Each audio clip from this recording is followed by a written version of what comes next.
တစ်ချိန်ကရွာငယ်လေးတစ်ရွာမှာကပီးဆိုတဲ့ကောင်လေးတစ်ယောက်ရှိတယ်။လူတွေကသူ့ကိုပြင်းရည်တယ်လို့ခေါ်ကြပေမဲ့သူ့နှလုံးသားထဲမှာတော့တိတ်ဆိတ်တဲ့အိမ်မက်တွေရှိနေခဲ့တယ်။သူဟာအားနည်းသူမဟုတ်တလို့မိုက်မဲသူလည်းမဟုတ်ထက်မြက်သူတစ်ယောက်လည်းဖြစ်ပါတယ်။သူ့ရဲ့တကယ်စစ်ပွဲကတော့သူ့ကိုယ်သူနဲ့သူတိုက်ခိုက်နေရတာပါ။သူဟာငါဒါကိုမနှက်ဖြန်မှလုပ်မယ်လို့အမြဲပြောလေးရှိတယ်။သူ့စာအုပ်တွေကဖုံတွေတက်သူ့အခန်းကရှုပ်ပွားနေပြီးသူ့အိမ်မက်တွေကလည်းဝေးကွာနေခဲ့တယ်။သူထုံးလင်းတောက်ပချင်ပေမဲ့နေ့စဉ်နဲ့အမျှသူ့အနာဂတ်ကိုတလန်းချင်းနောက်ဆုတ်နေခဲ့တာပါ။ကျောင်းစာမေးပွဲရလဒ်တွေကျဆင်းလာတာနဲ့အမျှသူ့ယုံကြည်မှုတွေလည်းကျဆင်းလာခဲ့တယ်။ညဘက်ဆိုရင်ကျယ်ရီကိုကြည့်ပြီးငါဘာလို့ဒီလိုဖြစ်နေတာလဲ။ငါဘာလို့မပြောင်းလဲနိုင်တာလဲလို့တိုးတိုးလေးမေးခွန်းထုတ်ပေမဲ့အဖြေမရခဲ့ပါဘူး။တနေ့ညနေမှာသူ့မိခင်ကဝမ်းနည်းစွာနဲ့ကြည့်ပြီးသားလေးရေ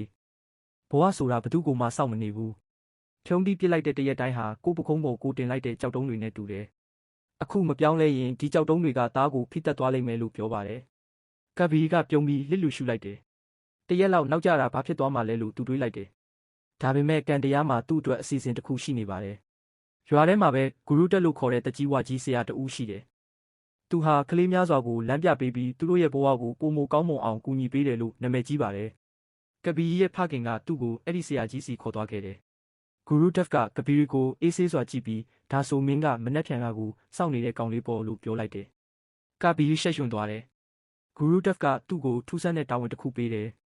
သူကမြေအိုးတစ်လုံးနဲ့ကြောက်စရစ်ခဲလေးတွေပါတဲ့ချင်းတောင်းတစ်ခုကိုပေးပြီးမနက်တိုင်းအိယာထရင်ဒီအိုးထဲကိုကြောက်ခဲတစ်လုံးထည့်ပါ။ဒါပေမဲ့သတိထားအရေးကြီးဆုံးအလုပ်ကိုပြီးမြောက်မှသာထည့်ရမယ်။ပြက်ကွက်ရင်တော့အိုးကအလုပ်ပဲကြံခဲ့လိမ့်မယ်။ရက်30ကြာရင်ငါစီပြန်လာခဲ့လို့ပြောတယ်။အဲ့ဒါကအရန်ရိုးရှင်းတယ်လို့ထင်ရပေမဲ့ကပီပထမဆုံးနေ့မှာစူးစမ်းတဲ့အခါသူ့ရဲ့ပြင်းရည်ချင်းအလေးချိန်ကိုခံစားလိုက်ရတယ်။သူ့စိတ်ကအိတ်ဆက်ချင်းဘက်ကိုပဲဆွဲခေါ်နေတယ်။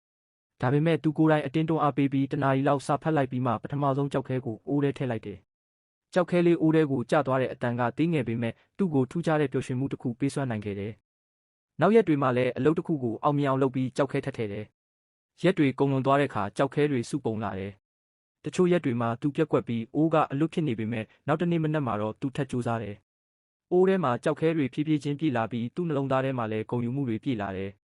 ရက်30ပြည့်တဲ့အခါသူဂူရုတက်စီပြန်သွားတယ်။အိုးထဲမှာကြောက်ခဲအလုံး20ပဲရှိတယ်။ကပီကခေါင်းငုံပြီးဆရာခင်ဗျာကျွန်တော်အပြည့်မဖြည့်နိုင်ခဲ့ပါဘူးလို့ပြောလိုက်တယ်။ဂူရုတက်ကပြုံးပြီးတားလေးရေမင်းမလုံနိုင်တာကိုမကြည့်နဲ့။မင်းလုံနိုင်ခဲ့တာကိုကြည့်ပါ။ဒါမဖြစ်ခင်ကမင်းမှာကြောက်ခဲလည်းမရှိစီကန်းလည်းမရှိအလေးကျင့်ကောင်းလည်းမရှိခဲ့ဘူး။အခုတော့မင်းမှာ20ရှိနေပြီ။ဒါဟာအလေးကျင့်ငယ်လေးတွေရဲ့စွမ်းအားပဲ။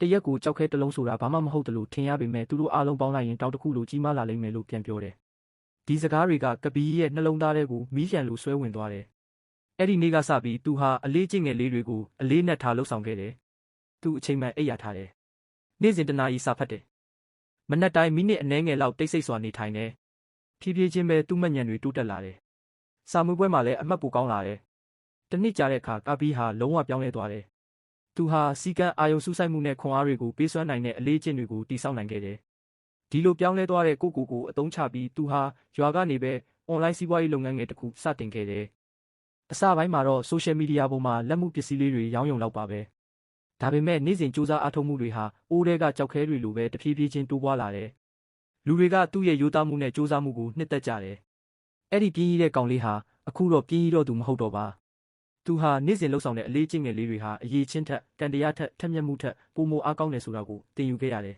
။ကျွန်တော်မိတ်ဆွေဒီဇလန်ကကပီအကြောင်းတင်မဟုတ်ပါဘူး။ကျွန်တော်တို့အားလုံးအကြောင်းပါ။တင်လဲတဲ့အိမ်မက်တွေကိုရွှေ့ဆိုင်းနေမိသလား။တင်လဲမနှက်ဖြန်ကိုစောင့်နေမိသလား။ဒါပေမဲ့မှတ်ထားပါမနှက်ဖြန်ဆိုတာဘယ်တော့မှမရောက်လာပါဘူး။တင်အနာဂတ်ကဒီနေ့တင်ပြောင်းလဲဖို့ဆုံးဖြတ်တဲ့အခါမှသာပြောင်းလဲလာမှာပါ။တင်ရဲ့ဘဝတစ်ကိုအလေးကျင့်ငယ်လေးတစ်ခုနဲ့စတင်နိုင်ပါတယ်။ဒီနေ့ပဲတင်ရဲ့အလေးကျင့်တစ်ခုကိုရွေးချယ်လိုက်ပါ